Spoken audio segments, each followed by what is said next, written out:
Fury here, along with my good friend Zamboni Chaos. I like how you said that. Oh, thanks. Yeah. Anyways, and today we are going to be talking about dynamic events. We will be discussing what dynamic events are, and mute the laptop so you don't hear Skype noises in the background. And so Zamboni Chaos, my good buddy, what are dynamic events? Dynamic events are events that are dynamic. Thank you for your basically insight, what sir. Dynamic events are specific occurrences within the world that occur at random. They occur differently for different people and at different times. If you're running down the pathway and suddenly, people are attacked by bandits, you can pass them by or assist, and that affects, that can chain into multiple dynamic events later on down the line. Yeah. You can also run into a chain that's already in progress. Yes, exactly. So because you run into a dynamic event doesn't mean necessarily you started it. You might have just stumbled across something someone else has started. Yeah. There's a very common example given by ArenaNet called Centaurs Attacking the Village. You'll hear that if you hear them in any kind of an interview. That's one they like to use a lot. Right. But there's, it's not just that. It could be really anything. It could be the Growl NPC race. They could be, attacking a caravan, or the Corsairs or bandits or whatever they are attacking. Corsairs. Yeah, whatever they are. Yeah, they're airships. That's what Corsairs are, right? They were sailors. I think so. I think so. You have like a caravan that's like going down like the middle of this giant plane. Just airships come out of nowhere. Well, they've got to have some kind of airships. I mean, have you seen the new Lion's Arch? There's ships up on the arch of Lion's Arch. I want airships in my Guild Wars too. I do too. That would be amazing. Taking inspiration from Dungeons and Dragons Online and have a guild airship. That would be awesome. That's amazing. I like the Final Fantasy, because in Final Fantasy, it's not a Final Fantasy without airships. It really isn't. No. It really isn't. Anyways, we're getting sidetracked. So, dynamic events. They could really be in any form. It could be, Centaurs attacking a village, like I said. It could be bandits attacking a caravan. It could really be anything. It could be small scale like that, or it could be large scale. Right. There's also a dynamic event where there's a Char outpost, and there's minions of one of the Elder Dragons. I forget which Elder Dragon it was. He's got a really weird name. But Shatterer? It might be the Zhaitan. Shatterer. It's not Zhaitan. The Shatterer is a lesser dragon. Yeah. He's not one of the Elder Dragons. But anyways, what happens is the Shatterer's minions show up and they start attacking this outpost. And if you press them back, the Shatterer himself will come down and attack the players. And he's this huge freaking dragon, and it's epic. But if his minions overrun the outpost, then you don't get the chance to attack him, because he doesn't have to come down because his minions are doing all the work. It could be weeks where you get a chance to try that again. Yeah, it could be. Some of these events, they have the duration they last varies. You could have maybe days, weeks, or even months. Yeah. That whatever the outcome of that event, the consequences remain. Yeah. Be they good or bad consequences. Yeah. So it's really interesting, because games on other platforms have done this. Like you had Red Dead Redemption. Yes, that was actually a really cool part of the game. When you were riding down the plane, riding down your path, maybe to another town, or there was like someone robbing like highwaymen robbing a stagecoach. Yeah. And or you would even fall prey to that if there was a damsel in distress or something on this side, like next to a broken down carriage or something, and she's like, please help me. And if you play the Good Samaritan and you stop and try to help her, sometimes bandits would come up and just come out of nowhere and attack you. And that kind of thing's really cool. Those events didn't have lasting consequences. They just had to kind of change the pace. No, but it was really cool to see these unscripted little events happen, and that was... The reason I like it in Guild Wars 2 is it's going to play off the personal storyline, which if people don't know, that's the main quest line. Yes. That's your path from 1 to 80. Yes.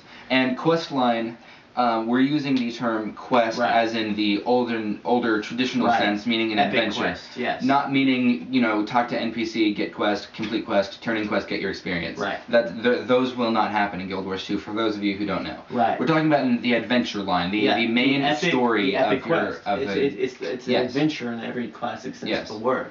So what these events will do is, as you're progressing through that story, They Yes. will add kind of, I guess, the spice, the... Yeah, and Yeah. not only that, if you're just going out and exploring the world, Right. and Tyria has changed a lot since Guild Wars 1, so, I mean, I'm going to spend hours just exploring, I know that much. And you could run into and probably you can dozens of run these into dozens of these, and the coolest part, the best part about them, is that it makes Tyria alive. Right. It really does, because if you're just going into, like, I'll pick on WoW because it's easy to pick on. If you go into an area where there's bad guys that are attacking something, they're just kind of standing around, and they're just gonna, you know, doing their little They just kind of been paths. placed in the world. Yeah, they've been placed and they're just standing there. Just to take up that area. Yeah. Their purpose isn't really to do anything. It's just to make your life difficult. Yeah.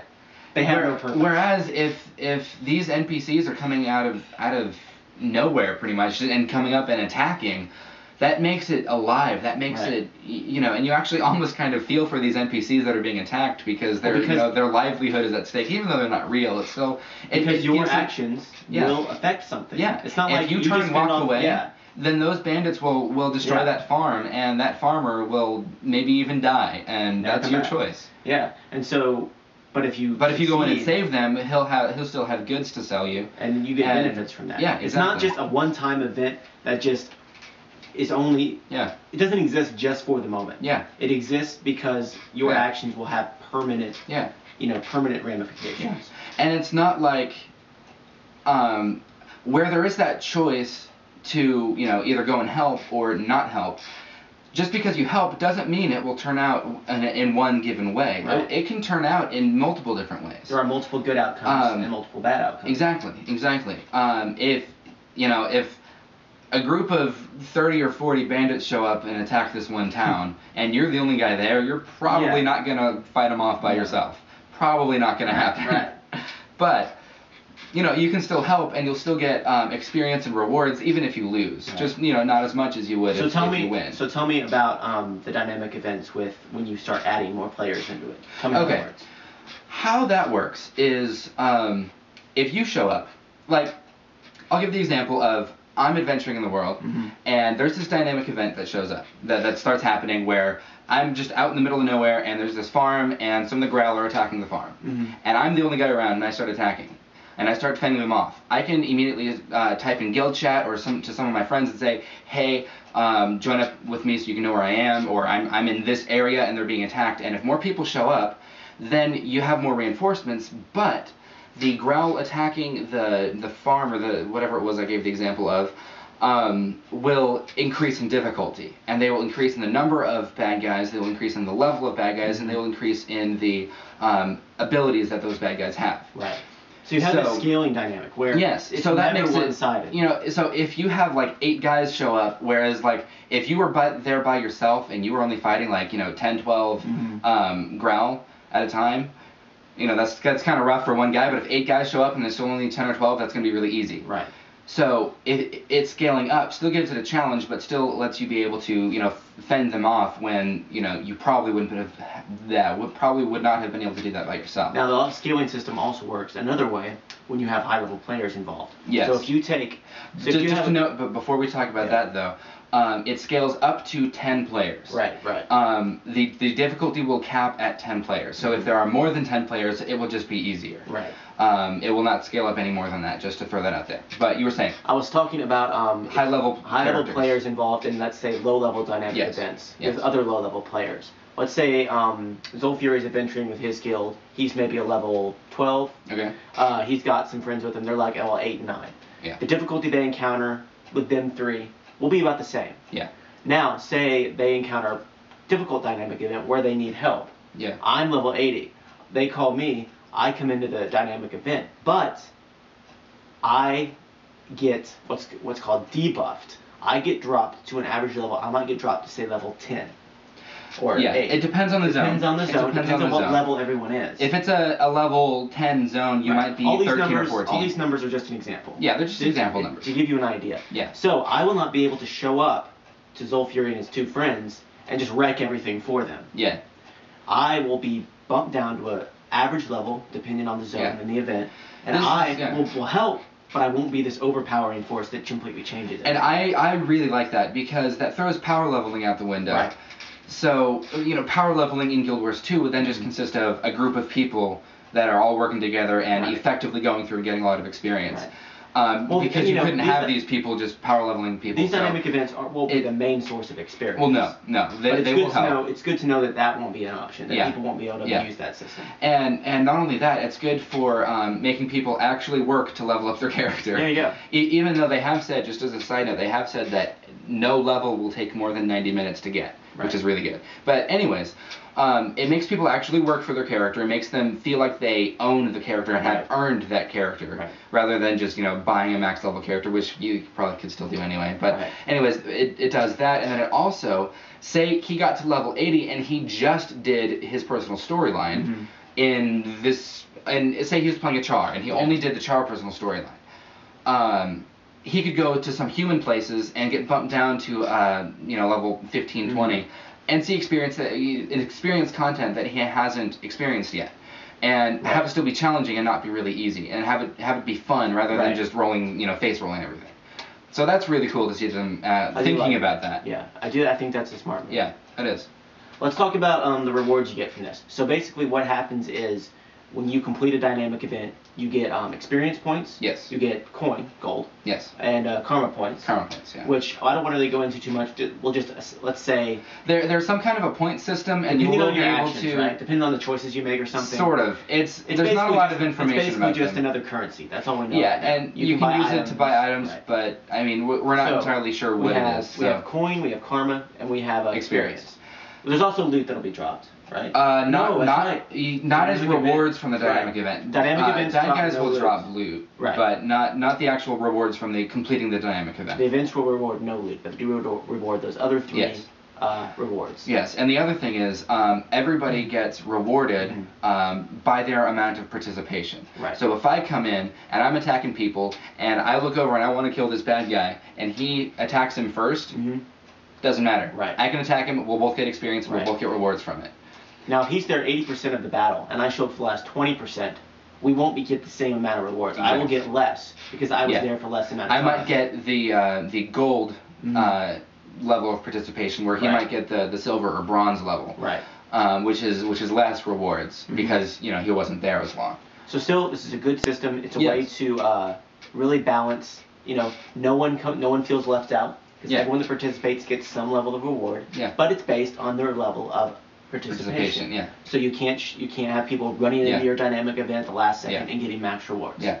It's a really stable system. I really like it. Yeah. The last thing we want to talk about, which kind of relates to the stability of this system, is the fact of griefing. The griefing, the trolling. People can't troll dynamic events. Which is, if they could, they would, because when you get you get douchebags on your random server. Strangers involved in something, and there's rewards at stake. People are going to troll. The main thing to note is that players cannot actively choose to fail an event.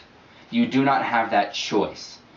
The choice in doing that is not participating, but you cannot control the other people that are there. If you all collectively want to not participate, that's fine. Yeah.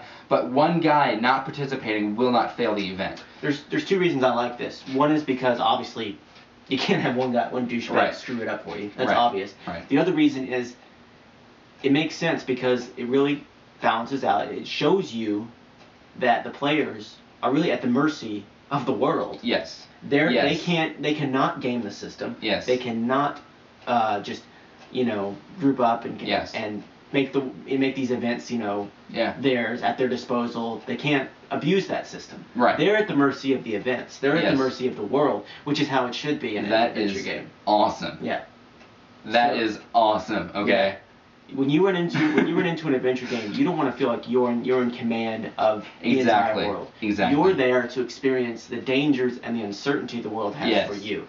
While running around on your max level character, face rolling everything and stomping on all the noobs is fun, it gets old after a while, and you don't feel the sense of fear when you go out into the world by yourself. Right.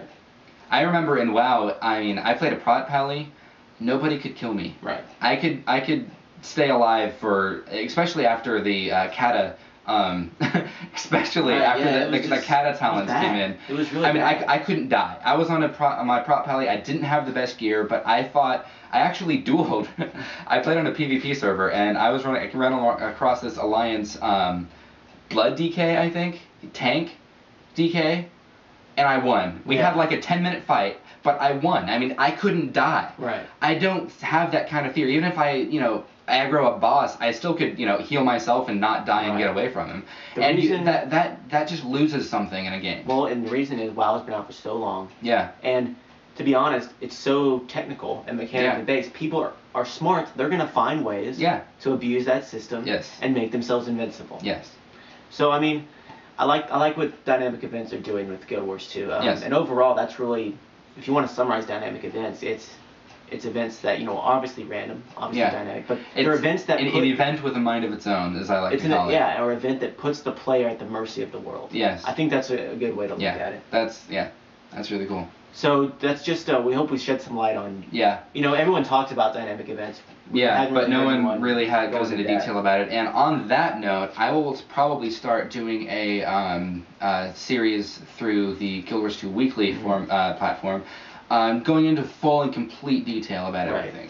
They're all- And if you're watching this in a couple months, go look for it. Press the little drop-down thingy over here somewhere where you can see the videos and go up and look for them. They're We can probably go back and add links to it. yeah, I'll probably do that too. In the meantime, though, I guess that's it for now. Yeah. Sorry about it being a week late. Yeah, we we had a lot of issues last week. But I think we're back on track. We're back on schedule. Yeah. We're doing 2 videos today. Yes. So go and see our Q&A video. Got a lot of cool questions. Got a lot of really funny questions too. And we had a lot of fun answering them. So go and check that out. Annotation somewhere on your screen. Just go ahead and click that. I guess we'll see you there. And thanks for watching. Thanks a lot, guys. I'm Zolfiri. I'm Zamboni Chaos. And we'll see you around. Adios.